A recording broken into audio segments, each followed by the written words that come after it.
En mars 2003, Eric Estanzo a 26 ans. Il est caporal dans les Marines, un corps d'élite de l'armée. Il arrive à Bagdad plein d'illusions, galvanisé par le discours de sa hiérarchie. Son bataillon n'a alors qu'une chose en tête, combattre. On parlait souvent de tuer, presque tout le temps en fait.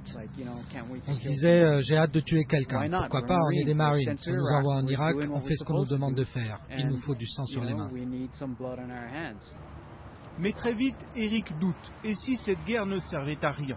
Le contact avec la population et les traitements inhumains auxquels il assiste finissent par le convaincre. Pour conjurer son erreur, il se met au dessin.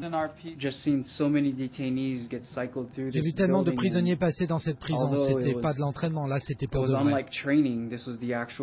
Je me suis dit qu'il faut que je trouve un moyen d'enregistrer cette scène. Et ce gars, c'était le modèle parfait. Le détenu numéro 337.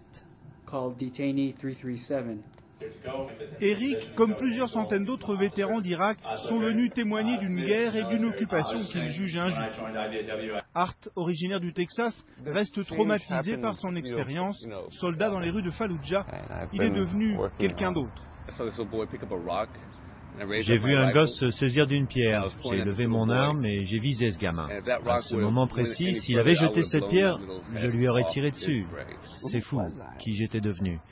C'est ça la guerre, vous faites des trucs inimaginables.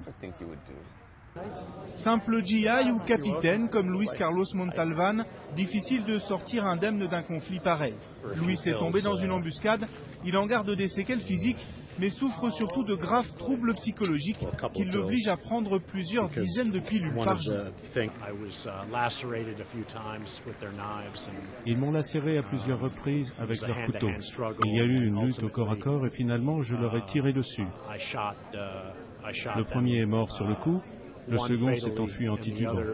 Je pense qu'il est mort un peu plus loin. Les troubles qui affectent l'ancien capitaine portent un nom, l'état de stress post-traumatique, une maladie qui toucherait entre 10 et 15% des vétérans d'Irak.